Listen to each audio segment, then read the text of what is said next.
ఉదయాన్నే నిద్ర లేవడం మీకు కష్టంగా మారుతుందా? అయితే నేను చెప్పే ఈ 5 అలవాట్లను ఫాలో అయిపోండి. 1. ప్రతిరోజు ఒకే సమయానికి పడుకోవడం, ఒకే సమయానికి లేవడం అలవాటు చేసుకుంటే మీ శరీరానికి ఆ టైం టేబుల్ అలవాటైపోతుంది. 2. అలారం దూరంగా ఉంచండి. ఫోన్ లేదా అలారం కొంచెం దూరంగా ఉంచితే అది ఆఫ్ చేయడానికి మీరు ఖచ్చితంగా లేస్తారు. అది ఒక అలవాటుగా మారుతుంది. 3. ఒక శక్తివంతమైన లక్ష్యం పెట్టుకోండి. ఉదయం లేవగానే చేయవలసిన ముఖ్యమైన పని ఉంటే మీరు మోటివేట్ అవుతారు.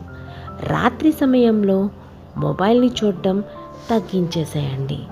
స్క్రీన్ లైట్ నిద్రని భంగం కలిగిస్తుంది. అండ్ ఇంకా 5, నిద్రపోయే ముందు హ్యాపీగా ఒక గ్లాస్ పాలు తాగి పడుకోండి.